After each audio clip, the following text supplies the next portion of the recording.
สบายดีไอ้น้องชาวเน็ตพี่น้องชาวนาในมื้อนี้เราก็สิมาเว้าเรื่องอุปกรณ์ที่นิยมสวมใช้กันเต็มบ้านเต็มหน่วยเต็มเมืองช่วงนี้สังคมเฮาแม่นกำลังก้าวสู่ยุคสมัยพัฒนาบ่ว่าผู้เยอะผู้น้อยผู้ต่ำผู้สูงผู้เล็กก็มีเม็ดโทรศัพท์มือถือหรือที่นิยมเอิ้นกันว่าสมาร์ทโฟนบางคนอาจจะรู้ได้แล้วเรื่องสเปคแต่แน่นอนอย่างบางท่านบางคนยังบ่รู้เทื่อก็หันมาฟังนำกันในที่นี้ในปัจจุบันมือถือพ่อแม่พี่น้องเฮานิยมสวมใช้กันหลักๆก็มี Samsung Oppo Vivo iPhone Huawei นั่นเองแต่นอกจากรุ่นนี้ก็ยังมี LG Nokia Nubia Xiaomi Sony และ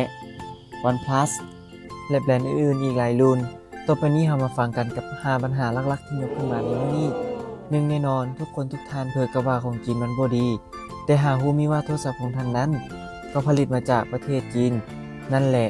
บ่ว่าจะเป็น Huawei Oppo Vivo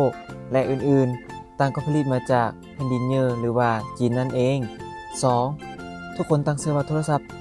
ที่ดีต้องมาจากประเทศไทยแม่นแล้วแต่ท่านอาจยังคิดผิดเพราะโทรศัพท์ที่ดีนั้นมาจากศูนย์ที่ดีและน่าเชื่อถือและต้องมีประกัน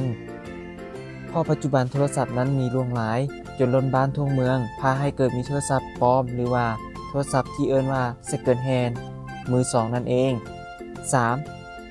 ระหว่างผู้หญิงกับผู้ชายมันต่างกันเวลาใช้โทรศัพท์มือถือแน่นอนผู้หญิงนั้นเรื่องเซลฟี่ต้องแม่นเรื่องมาก่อนส่วนผู้ชายนั้นคงหนีบ่พ้นจากเรื่องเล่นเกมเป็นปัญหาหลัก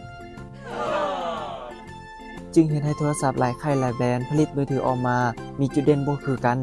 C ระหว่าง Android กับ iOS รุ่นใดดีกว่าคำถามนี้ยังคงเป็นปัญหาที่ยิ่งเยอะในสังคมให้กับผู้สวมใช้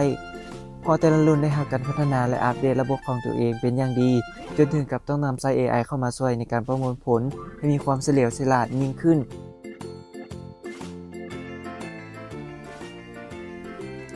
แต่ขอแนะนำสำหรับท่านที่เป็นนักแฮกหรือโหลดแอปนอกเว็บไซต์แม้นท่านต้องทุ่มใจไปให้กับ Android เพราะ iPhone นั้นมันเฮ็ดมิได้แต่ iPhone จะให้ท่านได้สัมผัสกับความลื่นไหลและปราศจากไวรัสนั่นเอง 5. ปัญหาสุดท้ายแน่นอนสาวๆต้องหันมาฟังโทรศัพท์ปัจจุบันมีหลายรุ่นหลายแบรนด์หลายยี่ห้อแตกต่างกันแต่ยี่ห้อที่จะให้ท่านสัมผัสกับการเซลฟี่ที่ดีที่สุดคงหนีบ่พ้นจากโทรศัพท์2รุ่นที่ได้แก่ Oppo Vivo เพราะโทรศัพท์2รุ่นนี้ถูกสร้างขึ้นมาเพื่อตอบสนองปัญหานี้โดยเฉพาะจะให้ท่านได้สัมผัสกับการเซลฟี่ที่ดีที่สุดจากโลกทะลุดาวอังคารแต่ขอย้ำบ่แม่นรุ่นราคาถึกๆเด้อแต่สำหรับไอ้น้องชายเฮานั้นที่บ่ในเรื่องเซลฟี่เป็นปัญหาหลักคือไอ้น้องหญิงต้องหันมาเบิ่งรุ่นที่มีสเปคแฮงๆกล้องเทพๆอย่าง Samsung Huawei Xiaomi OnePlus และรุ่นอื่นๆทุกรุ่นนี้ทำพองตอบโจทย์ปัญหาของท่านแน่นอนแต่ถ้าให้แฮงและประหยัดกระเป๋าของท่านต้องยกให้กับ OnePlus และ Xiaomi เอาไปครองเอาล่ะเป็นเลยกับปัญหาที่เรานำมาเสนอในคลิปนี้หวังว่าจะช่วยได้ทานหลายอย่างในการตัดสินใจเลือกซื้อโทรศัพท์มือถือที่เหมาะสมกับตัวเองเนเลยก็อย่าลืมติดตามกันแน่เพื่อรับชมคลิปต่อๆไปและรับข่าวสารเมื่อนำกันสบายดี